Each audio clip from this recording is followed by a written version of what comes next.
for tuning into the GSMC Soccer Podcast brought to you by the GSMC Sport Network. We have a great show for you today. We will be covering FIFA Pro PFA threatening to club the World Cup, threatening to have a player strike for the Club World Cup. Enzo Maresca can he take Chelsea back to the Champions League? Biggest storylines from the Champions League final. What is considered success for the U.S. men's national team at this Copa America? And make sure you stick around for the end of the show, where I'll be giving you my thoughts on some of the top headlines going on in the football world. Before we start, I'd like to ask that you like and follow the show. We get a number of questions that come in during the show, so to ensure that your questions get read on the air, I ask that you use the tips and donations link at gsmcpodcast.net with your questions. This puts your question at the top of the list so that I can see it. It also really helps the show. So again, the link is gsmcpodcast.net.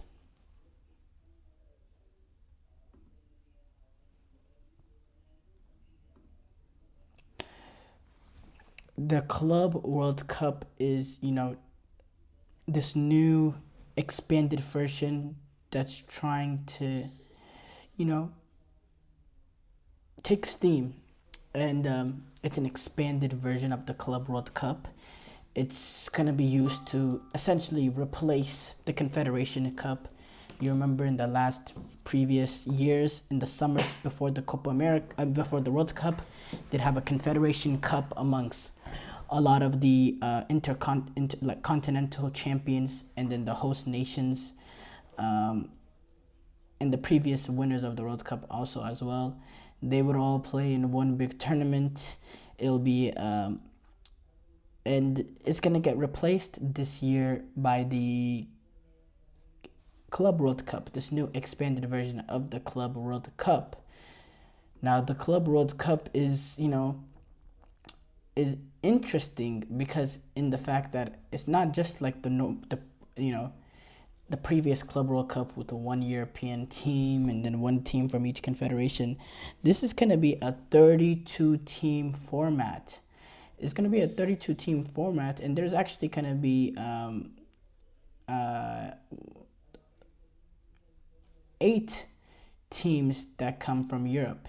8 teams will be coming from Europe, actually. And the teams that have qualified from UEFA include Chelsea, Real. 1, 2, 3, 4, 5, 6, 7, 8. Actually, no, it's 12 teams that come from Europe.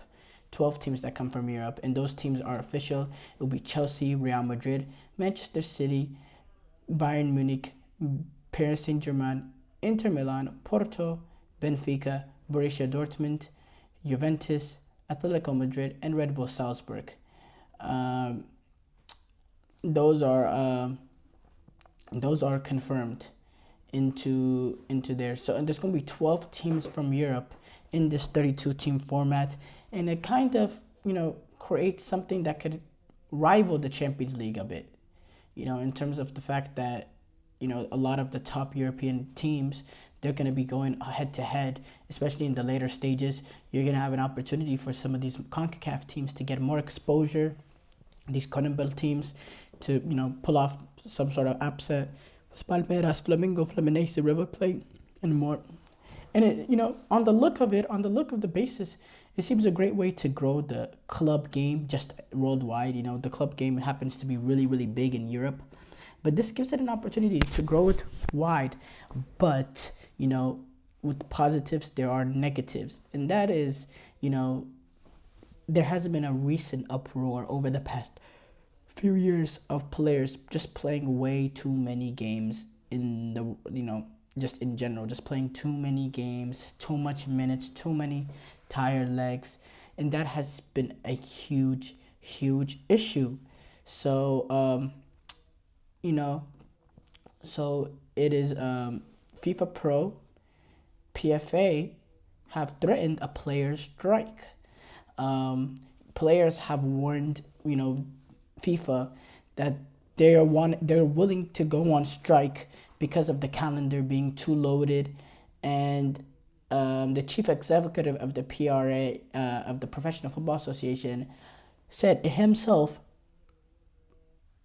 that a lot of the global player union that said while global player union FIFA Pro is gonna lead a joint lawsuit with a lot of the European leagues, um, and he's wanted, the PFA CEO has wanted a change since February. He thinks players have just played too many games and it's reaching a breaking point, and just the schedule is too packed. And when you look at it, what it looks like, when you look at club football and the international game, it's a lot of football going on. That's something that's inarguable. There's a lot of football going on when you look at the club game and then all these international breaks, and you have the international tournaments this summer. Then you want to top it off with just another Club World Cup next summer. And, also, this might put teams a little bit out of a disadvantage compared to, other teams that are not participating in this next year. It's going to put teams at a disadvantage.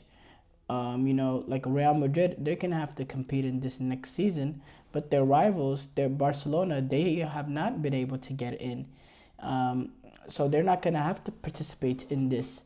And could that give, Barcelona a good start in La Liga for that following year, because of the fact that they were on break throughout the summer. Their players were able to have a proper holiday and all that, while Real Madrid players had to play a major international tournament, or club international tournament. And there's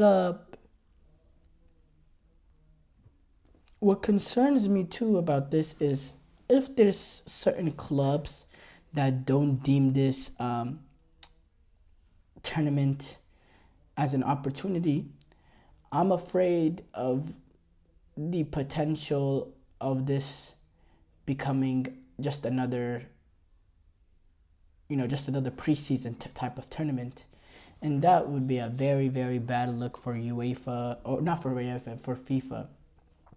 And also keep in mind this, FIFA are not doing this, completely with the support of confederations, like especially with UEFA, because, this essentially becomes, a club tournament that rivals the Champions League, that could rival them in terms of popularity and importance. If the FIFA are able to do what they're trying to, if FIFA are able to accomplish, this type of Club World Cup, I think this could rival the Champions League in terms of popularity amongst club football. But, there's a lot of variables in this. Obviously, when it comes to, players playing a lot of games, that is, it's a hard sell to make after playing a 38-game club season, and then the previous summer having to play an international tournament for your country, to ask them to play in a Club World Cup. It is first time around in its inaugural season. But then again, everything when it's starting off always happens to have a bad rap. Always, everything that always is starting off its first, getting through the introduction stages, they're going to go through their negatives, they're going to go through their criticism, and maybe that is what's going on today. But I definitely do believe that there has to be some sort of better,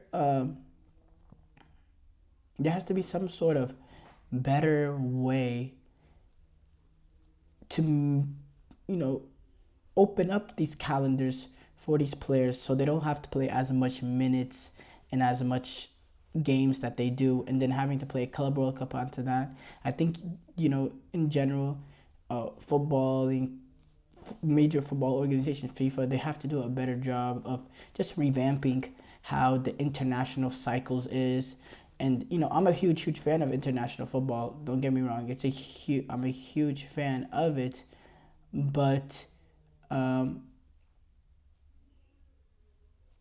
there has to be a better way of, managing both club football and international football, so it just doesn't become too much of a burden on the players, so the injury risk is lower and all that. Now, in terms of this,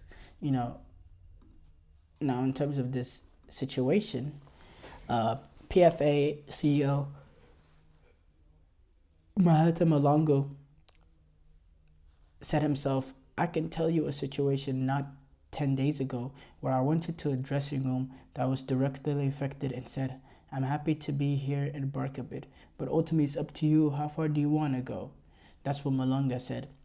And then he also said, some of them said, I'm not having it. We might as well go on strike. Some said, what's the point? Yes, I'm a millionaire, but I don't even have time to spend the money. And he also said it was not even the union that said it. It was Jurgen Klopp and Pep Guardiola.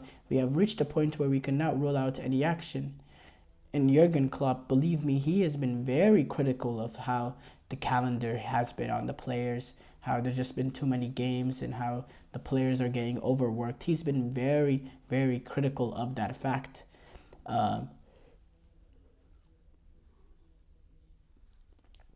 They in a letter that was sent to FIFA President Gianni Infantino and his General Secretary Matthias Grasfrom, the Global Player Union, FIFPro with PFA, and the World Leagues Association threatened league in action if FIFA does not change their course, FIFA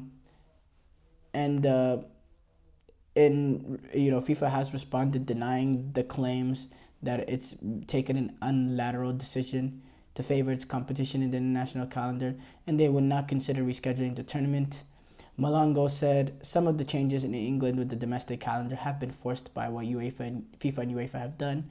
What has happened is further confirmation that something needs to be done, Malonga said. He also said, we will try to exhaust all diplomatic avenues. We have sent a letter, we have received a reply, but unfortunately time is against us. Sometimes between growing up people, desperate, trying very hard to find solutions, you need a third party to decide, maybe an arbitrator or a tribunal. A lot to take away from that. We'll take a short break here. When we come back, I'm going to discuss my thoughts on Enzo Maresca potentially bringing Chelsea back to the Champions League. Looking for your daily fix of sports talk? I feel like I'm losing my mind. Is everybody in the world blind? Please, Lord, give me a sign, a sign. I feel like I'm losing my mind. Is everybody in the world blind? Please, Lord, give me a sign, a sign. I wanna be the greatest. Everybody on the fake shit. I look around and feel like everybody is the fakest. I make this every day and I'm impatient, hoping one day I blow up from the basement. Statement, the top is so vacant. I don't hear shit that I think is amazing. Waiting for my day when I'm playing sold out shows for 1,000 faces. Hey, give me that crown, get in my way and to be put down. It ain't your place, all this my town. If I want that shit, then I'll get it right now. I'm losing it, the noose it fits, I'm losing shit. A stupid myth, you choose to live or choose to dip. You choose to fight or lose your grip and lose a gift. I feel like I'm losing my mind.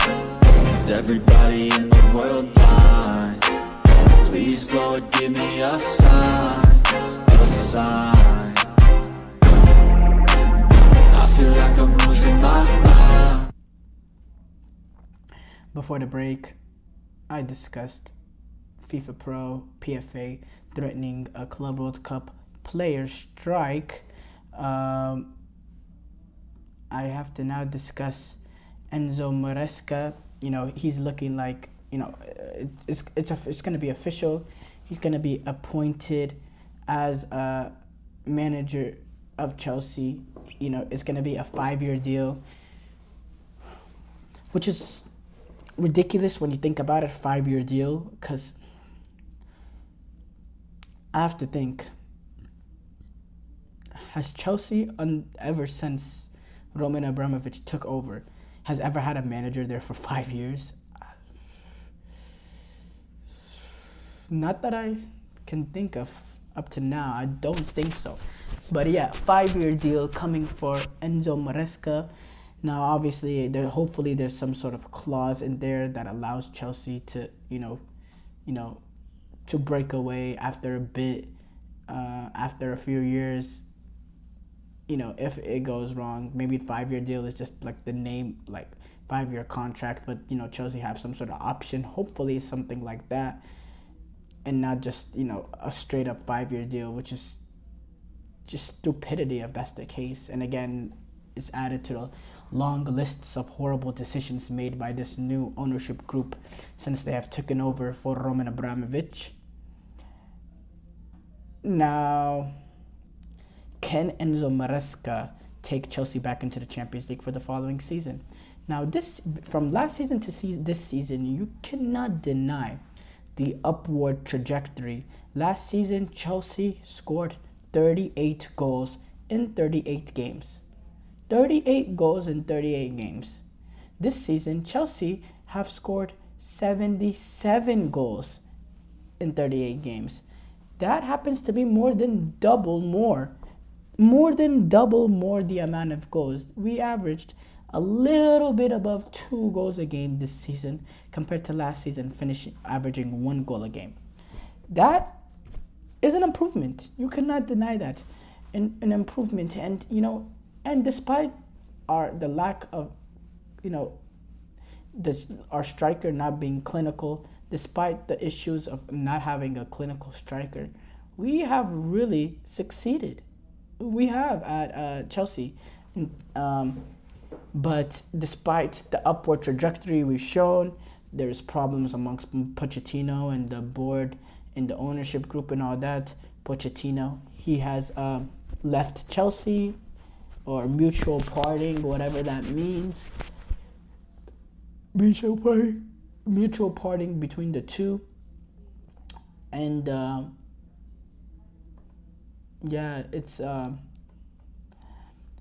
it's a rough point that Chelsea find themselves now, because they're essentially having to restart the cycle again and again and again, and they're restarting it again this season. And it's unfortunate that they're having to go through this, because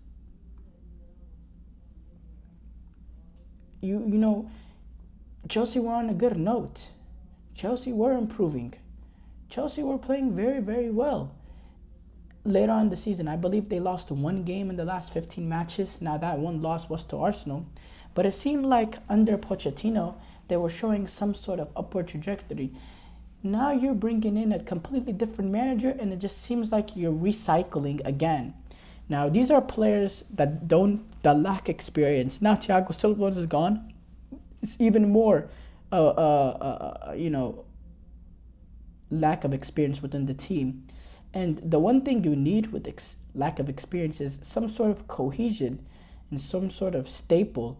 And that's what a manager provides. But when you're changing it over and over again, it's hard for these young players to take their next stride. And it's going to be another restart for Chelsea. So let's not even discuss Enzo Maresca, the manager right now. Just in general with these Chelsea players, this youth, how are they able to get over the next hump, now having to listen to a new voice, having to adjust to a new style of play, new tactics, new formation, new everything. Just a new voice leading them. With the young players, you need cohesion. You need experience, of course, but if you don't have it, at least you need some sort of cohesion, and you need experience from the manager. And this manager lacks experience at that top level. He went to Parma. He got relegated, being in League Serie B. At Leicester City, he took over at Leicester City, which is, probably one of the most talented teams in the championship. They had the parachute of money from the Premier League. It ensured them to go back up, and is that enough to prove that he's the man for Chelsea? Now he has been an assistant for Pep Guardiola, so there is that Mikel Arteta fact of it, I guess. And he also plays the style of play that Chelsea Football Club want to play, which I'm totally against that philosophy of, Chelsea settling for a style of play rather than a manager that can help you win trophies immediately, like Roman Abramovich. That's what he did. That's how he ran Chelsea, and he ran Chelsea very successfully.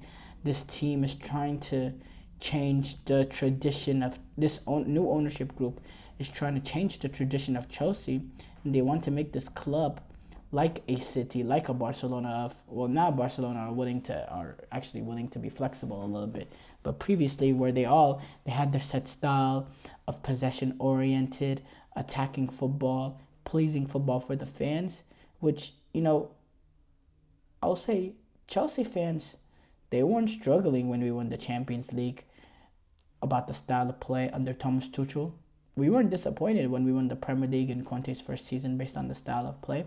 When Mourinho was winning Premier Leagues, we were not disappointed about our style of play.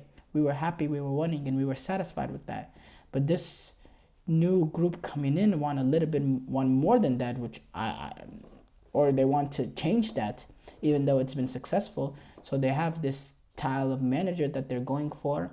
He said Maresca, he really showed well in the interviews, the knowledge that he had over the squad. And I'm like, okay, so what? He has knowledge over the squad? Yeah, okay, I have knowledge over this Chelsea squad. I can go from all the way down the chart. That doesn't make me a legitimate candidate to take the Chelsea, to the next level. But I don't want to say too much on Maresca because I feel like it's just like it's gonna be a hit or a miss. At the end of the day, the style of football is good, and he has a set way he's trying to play, which is attacking, possession-oriented football. He also happens to, not to be a big star, a big coaching star, and those bigger names like a Conte, like a Tuchel, like a Mourinho, they're gonna want more than just being the coach of the team. They're gonna want to be able to dictate the players coming in, and going out, and have be just more than just the manager of the team or be the coach of the team. They want to be a manager instead, a football manager of everything. And with the fact that Enzo Maresca doesn't have much experience, it kind of he's kind of a yes man essentially. I don't maybe that's a little disrespectful to say, but essentially that's what makes him. And I think a lot of the managers that have been yes man, when you look at it in general, they have not turned out to be the most successful managers when it comes to the Premier League or any of these top leagues in the top flight, that are legit, going for Premier Leagues, going for Champions League, those kind of, or La Ligas, or all that, those kind of teams, they don't happen to operate well with having a yes man at the wheel. And I think Enzo Maresca is a little bit of that, in the fact that, maybe his biggest strength in getting him this job is the fact that he doesn't have a leg to stand on to come in and demand for players, to demand what type of, what players that he wants in the club, to control what players he wants out. He doesn't really have that. He kind of he's just the coach while everyone else, operates football. And that's how Chelsea won it. And yeah, can he take them? Getting back to the main question is, can he take them back into the Champions League the following season? He's really up against it in the fact that what I said about the youthful of this team, and, having to recycle. I don't know. It just seems like it's just going to be another bad start to the season, another new adjustment. And I don't think this team, will be able to adjust quickly enough to make a run to get into the top 4, maybe the top 5, if the Champions League coefficient thing, falls in the favor of the Premier League based on European performance, all that, maybe that. But in terms of, actually getting, in top 4, I have my sincere doubts. When you look at the way, I think Tottenham, they're only going to improve under Postecoglou. Aston Villa, I don't see them taking a major fall. Liverpool, I think, are going to continue to be solid. Same with Arsenal, City. Newcastle, I think, will come back. I just think they'll be really, really up against it. We're going to take a short break here. When we come back, I'm going to discuss some of the biggest storylines from the Champions League final.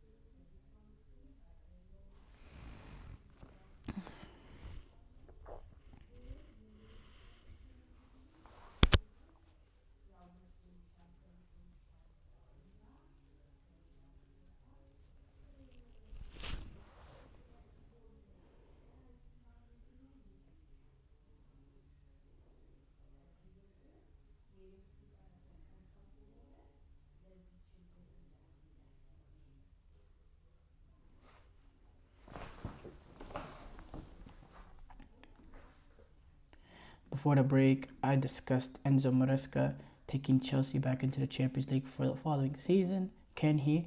Now I'm going to discuss some of the biggest storylines from the Champions League final.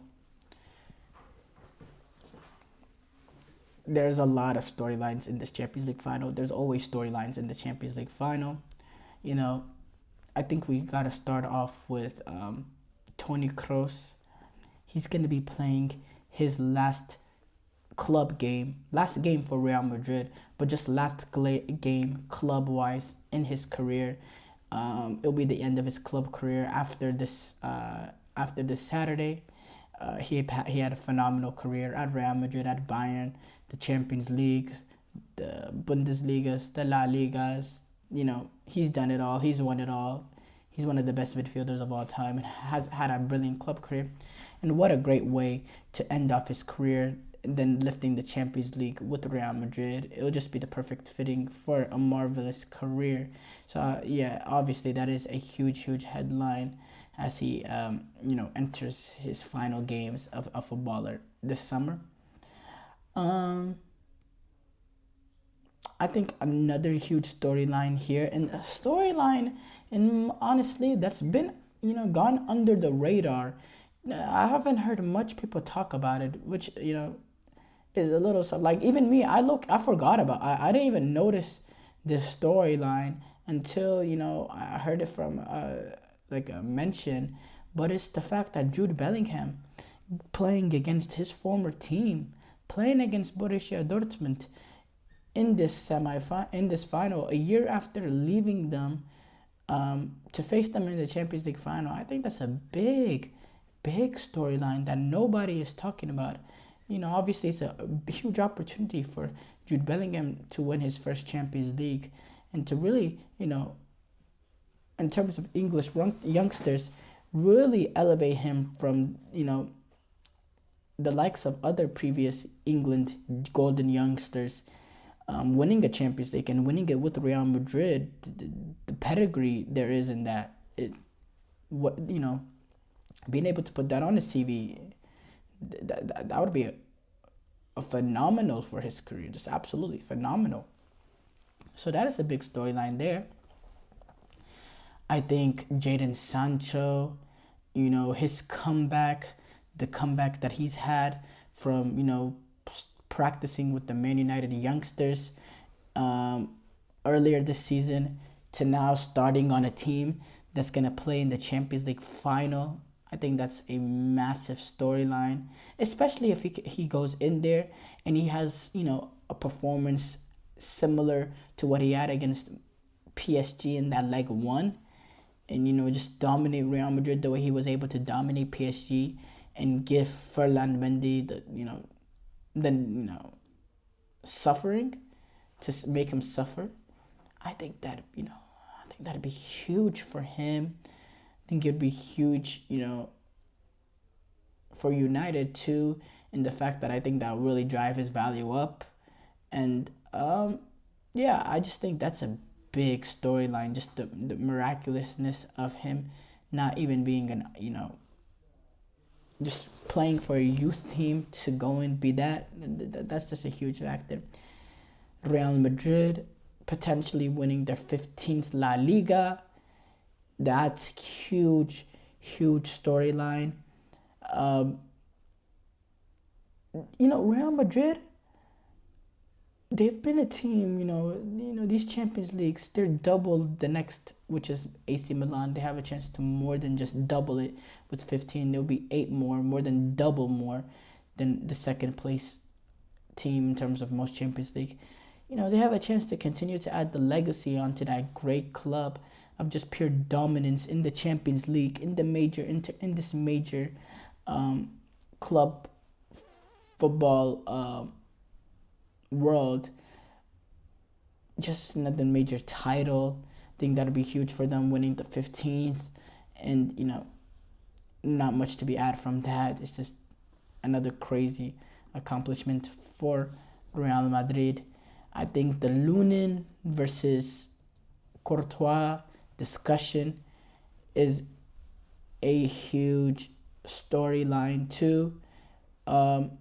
Lunin, he has been very, very good since he's came in.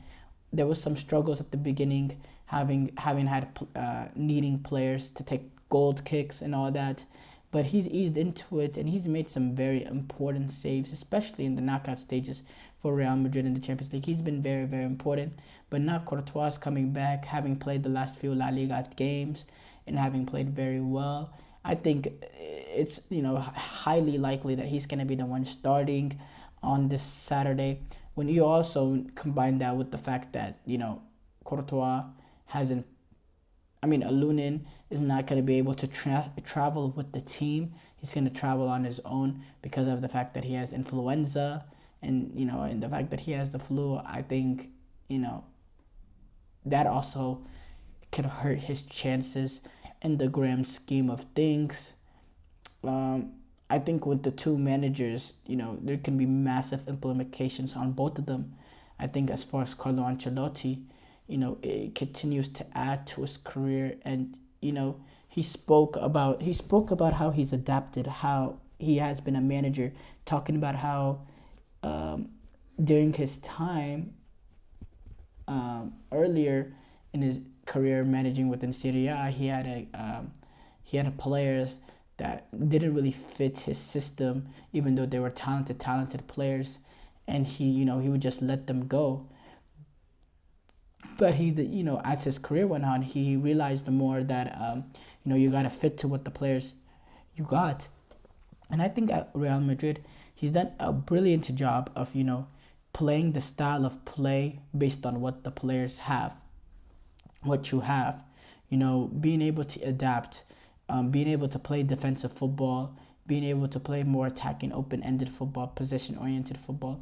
They've done a very good job of adapting under Carlo Ancelotti, and Carlo Ancelotti has done a good job in adapting to his players. So I think a win for him just continues to add his legacy and, really make a case to, really be up there in the coaching discussions when it comes to, the top of the top. I think he has a real opportunity to really get up there. What he's done now, defeated Pep Guardiola in the last 2 of the 3 Champions League seasons. He's not doing it against, poor opposition. He's doing it against the best of the best. And as far as Edin Terzic, though, huge implications for him.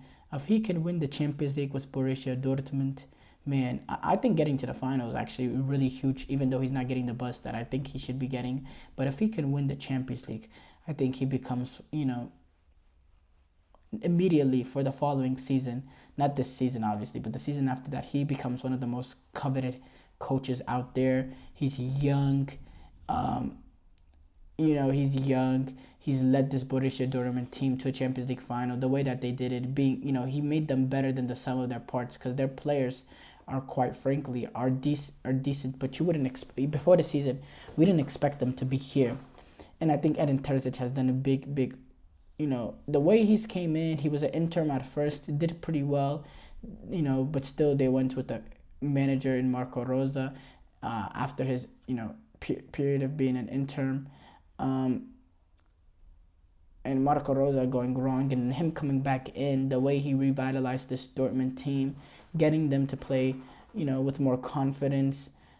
He's done a brilliant job, and I think if he can win the Champions League, I think he really sets himself up in a good manner to go after one of these top jobs in the future. There's the Matt Hummels comments that were very, very interesting that he made last night or yesterday, discussing Borussia Dortmund's style of play and how it wasn't good enough and how they needed to bring in, assistant coaches to change it. I think it was a really weird thing to say a few days before the Champions League final. He was talking about how, he thinks it's, the way Bayern played was wrong, and, he couldn't,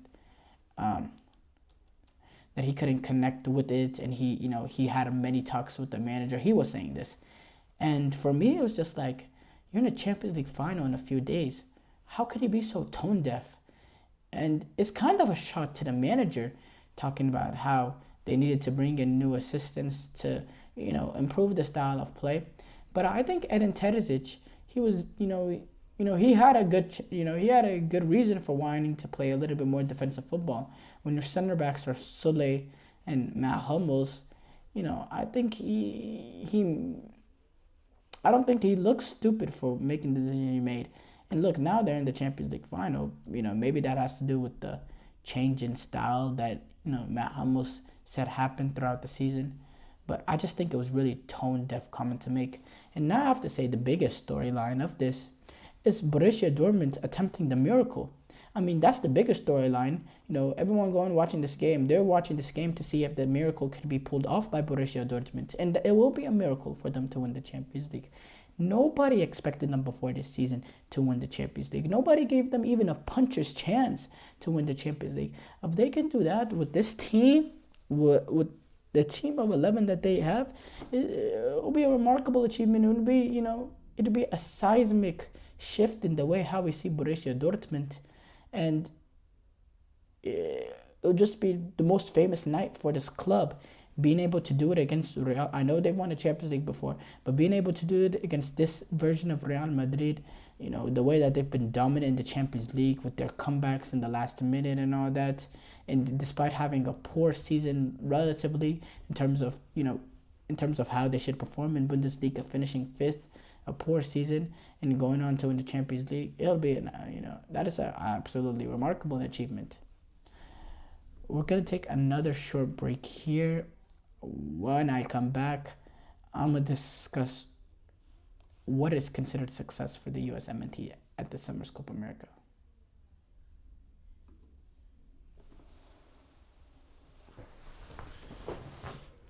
For the best and latest podcasts available anywhere, go to the podcast app on your cell phone and type in GSMC.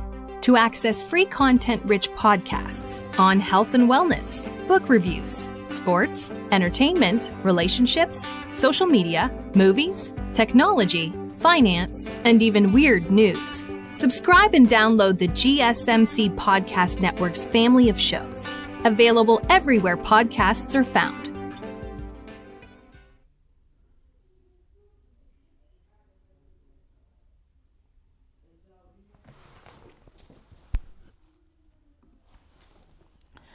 Before the break, I discussed some of the biggest storylines going on in the Champions League final.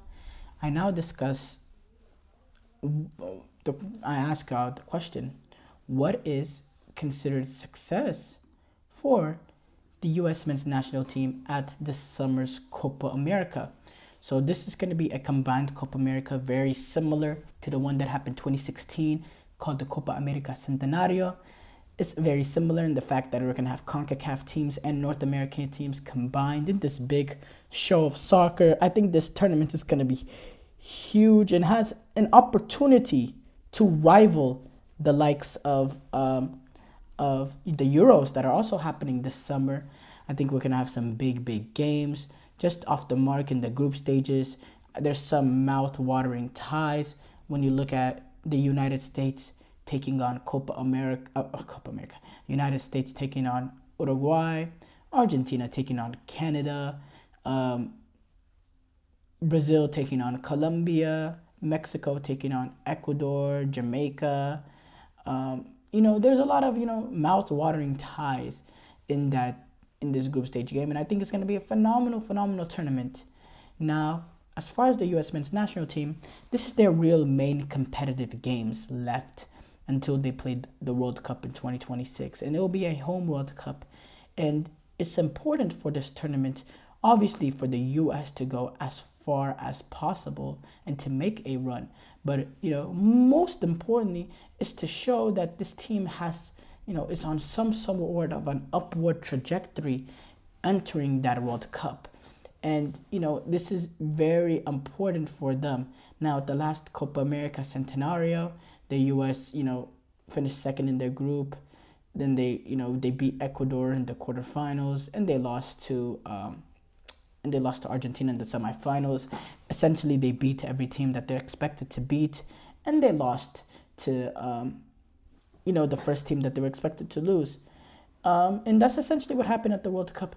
But But the most important thing is to see an improvement between this team and the team we saw at the World Cup. And, now obviously, they're expected to win, the first two games against Bolivia and Costa Rica. Bolivia and Panama. And they're gonna be expected to lose to Uruguay and then to lose to, whoever finishes second in that group, Brazil or Colombia. But again, if we're looking at this or looking at progression, and from the last World Cup, they need to win a game that they're not expected to win. And you could argue, in fact, I will argue, the U.S. men's national team, since Greg Berhalter has been here, they have not won a single game that they were not expected to win. Jesse Marsh said this on a podcast, but this was before he got the candidate job. He said Greg Berhalter, he hasn't had a signature win. He has not. Beating Mexico in the state of what Mexico football is in today's day and age is not a signature win. They're not a signature win. Mexico couldn't get out of the group stages in a World Cup with a group with Saudi Arabia and Poland. They couldn't get out of that group. I'm kind of, delegitimizing the success we have had against Mexico, over the last few years. I believe that says a lot more about the Mexican national team problems and issues rather than the U.S., being this dominant nation, which we are not when it comes to soccer. And, at that last World Cup, we were a toenail away from getting eliminated in that group stages. Iran, down that stretch in that second half, had multiple opportunities that could have sent the U.S. home. We were all on the edge of the seats watching that last, stoppage time, that last 8-9 minutes, because of the way Iran was, dominating us in that second half. And they flat out were. If you go back into that Wales game too, we took the lead early and we played amazing ball the first half. But in that second half, we were holding on for dear life. And, we could have succeeded the second. We could have conceded a second and, lost that game, which really would have put us in a deep major hole. Now, we did have that successful game against England where we drew 0-0, which needs to change how we look at that as a success. There needs to be a change in, culture in America or in soccer culture where drawing against the top nations is not considered success. But at that point in age, you can't argue that was success for the U.S. just because of the players that we have compared to them, and this is a perceived hype of the Mexican national or the England national team. But going back to this Copa America, there has to be some sort of progression from the last World Cup. There has to be, and I don't see how there could be with the Greg Berhalter. I think it's clear with the Greg Berhalter, he's not a horrible coach, but he's not a good coach. He's somewhere in between a horrible and a good coach. He's just an average coach that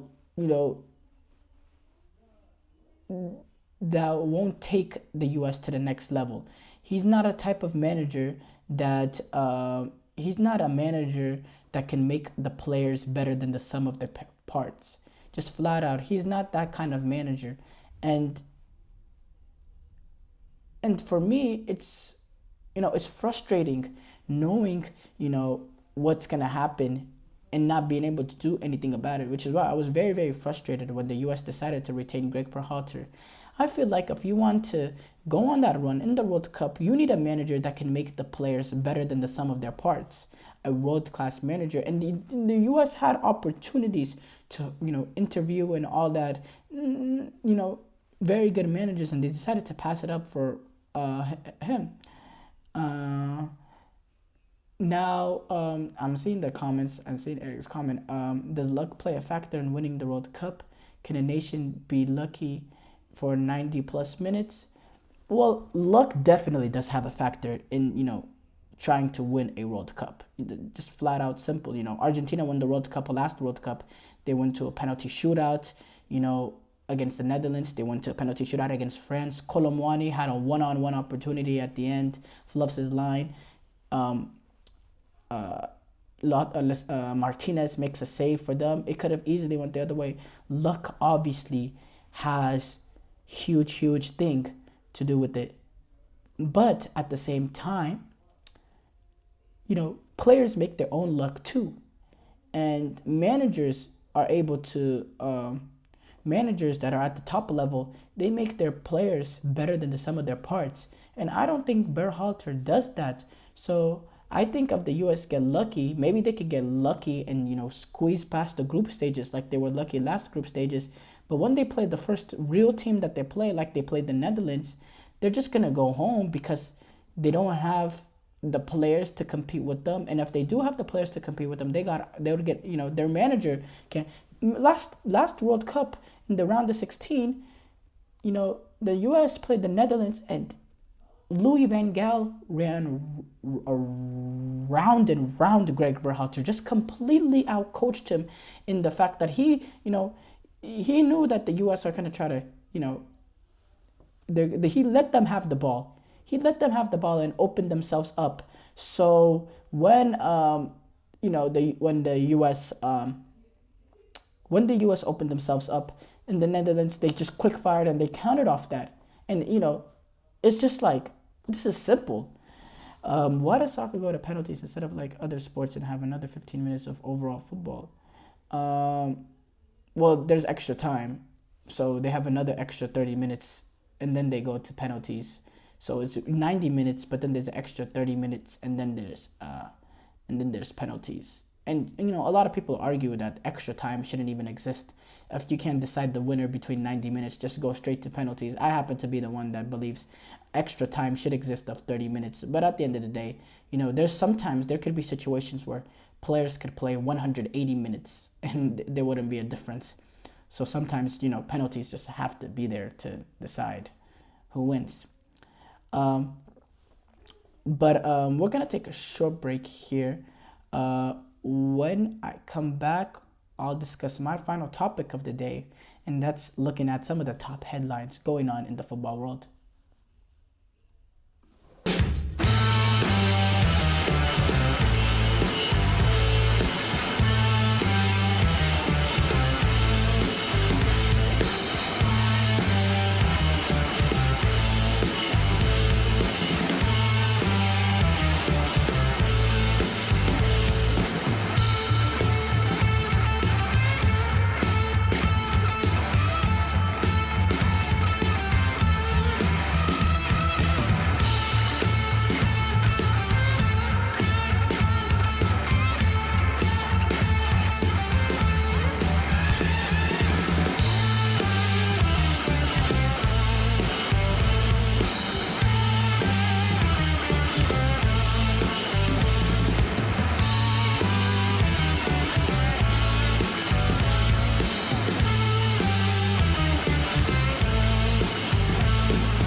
The final topic of the day, we look at some of the top headlines going on in the football world.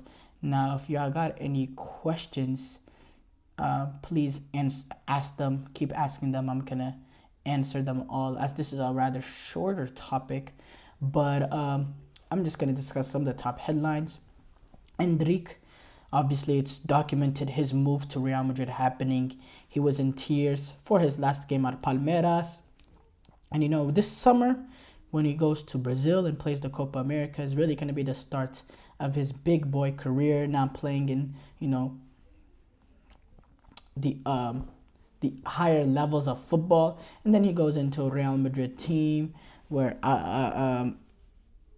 he definitely has, a chance to make an immediate impact. It's going to be the start of, a brilliant career, barring injuries. And, I'm very, very interested to see how his career goes. Edison Cavani, he has retired from Uruguay. I I remember yesterday or a day before when I was talking about, Uruguay and their chances, how, and I was talking about Darwin Nunez needing to step up for this Uruguayan team, talking about how Uruguay, despite them being a smaller nation, they've always developed, they've always, brought up these few young stars, just flat out stars. And these stars have been huge for them in international tournaments. Diego Forlan at the 2010 World Cup, Luis Suarez at the 2014 World Cup, a mixture of Luis Suarez and Edison Cavani, who had a brilliant 2018 World Cup. And, 2022 World Cup, they get eliminated in the group stage, and they don't have that star. Darwin Nunez was supposed to be that. That's what I thought. Darwin Nunez, he was the guy that could make that kind of impact. And he disappointed. But I think Edison Cavani, he has been that star for Uruguay. Him and Luis Suarez, the fact that they came from the same city is quite remarkable. Just fantastic footballer, second in goals, right behind Luis Suarez. Despite despite Uruguay having the best striker in the world for a very long time in Luis Suarez, just the ability of Cavani, his work rate, still forced him to put in the starting 11, forced the Uruguayan manager Oscar Tabares to put him in the starting 11, and he was just a very dominant player for Uruguay. What he's able to accomplish, he was part of that 2011 team that won Copa America. So hats off to Edison Cavani and a brilliant international career. There was rumors that he might have been involved in the setup for this upcoming Copa America, but he decides his time is up for his Uruguayan career. So salute to him, and he's had a brilliant career for Uruguay. Sancho, he talks about he had in an interview, prepping for this Champions League final, describes some of the backlash that he faced from the Euro final, from missing that penalty, and now he has not been fully recovered from the racist abuse that he suffered after missing the penalty. He said this in an interview that was published on Thursday. This is something that's in my head sometimes. I don't think I fully recovered yet on that part, but I'm trying my best to get over that. The backlash we got from it wasn't nice. Being in London, not in a million years, I would have thought we would have received that, especially representing our country. It's a memory I try to block, but I can't act like it didn't happen. So this is one of those memories that you try to get past it and be positive. Now he's going to be heading back to Wembley for the Champions League final on Saturday. And that's where it happened, the Euros final, by the way, and Wembley. He's going to be back at Wembley for the Champions League final for Borussia Dortmund when they take on Real Madrid. He admitted that it's surreal to be playing the Champions League after the suffering that he went through at Manchester United. The back and forth with him and Ten Hag, the fact that he has been in practicing with the youth team and all that. Just a remarkable journey for Jadon Sancho, and I feel like he has an opportunity to really, really get his career right back on the right track. Not that he hasn't already, but this will really, really help him.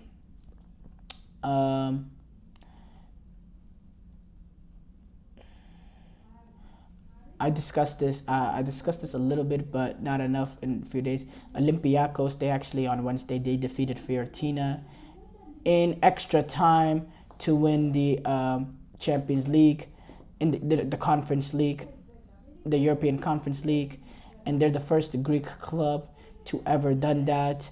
I think it's a remarkable accomplishment for them, but I think it's also a remarkable accomplishment for Jose Mendilibar, who's done a lot with little, and he's a guy that comes in and wins you trophies. He's done it for Seville. He's done it for Olympiacos. And I think he's a brilliant manager. And yes, he's 63 years old, so he's not really going to be up there for like some of these top clubs that are looking for a manager. But I still think he's brilliant. I see a comment saying, seems like there's so many amazing players in UEFA Premier League, La Liga, and Copa America. Is this MLS something that needs to grow?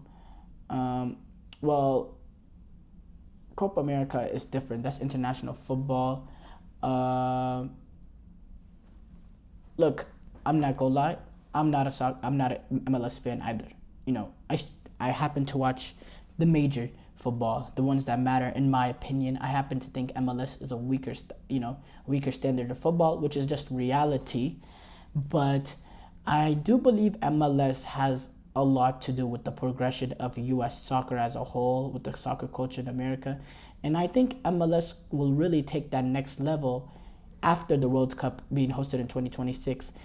When the World Cup hosted in 1994 by America, that triggered the start of MLS and really, grew soccer in the sport, really exponentially. So I feel like having the World Cup now in 2026, with the way soccer is already viewed up to now, and the modern day of technology and social media and all that, I think it's going to take World Cup soccer to a much bigger level in America. And I think that will give a chance for MLS to grow. Now, I think MLS definitely has its weak points when it comes to, having salary cap. That doesn't exist with these European teams. Not ones like the MLS. When you look at promotion relegation, the fact that they don't have promotion relegation, I think that adds to the entertainment factor of, these European leagues compared to MLS, with the fact that MLS, they don't like the fact that, not everything is a guarantee. Like even, in MLS, if you're weaker, you happen to get rewarded with a draft pick. That's something that's really, the opposite in European football culture, and the level of desperation amongst European football just makes it much more appealing. Also, the talent also has a lot to do with it, but also the fact that the level of desperation, if you get relegated, your town loses jobs, the city loses jobs, the economy of the city could collapse. It's a huge impact that it has, and the pressure that the players are under is huge, and it makes it more entertaining. You don't see none of that in MLS. Let's just be honest. You have a system of, a playoff system, a system very close to American sports. And, I think there's, I think MLS does have its way to go if it really wants to be able to compete with European teams. And, it might not even be able to. I don't think it's something that could happen within the near future. I think it's a huge climb that MLS is going to have to make to reach those sort of levels. Lucas Paquetá, he has remained with the Brazil Copa America squad despite his charges with betting. He's been charged. It's been rumored for a while that charges could be impending. Probably the reason why Lucas Paquetá is not a City player right now. But he still can be at the Copa America despite the betting charges. They've just been charges. No sanctions have been, he hasn't been punished yet. And the verdict it's going to be coming very, very soon. And, you just go from the viewpoint that, we'll just have to see how it goes. That's all that I have for y'all. Thank you for tuning into the GSMC Soccer Podcast, presented by the GSMC Sports Network. Your support means a lot to us, so please remember to subscribe to the show and leave a positive review. It really does make a difference. We also invite you to follow us on Facebook, Twitter, TikTok, and Instagram for more content and updates. Thank you once again, and have a wonderful day.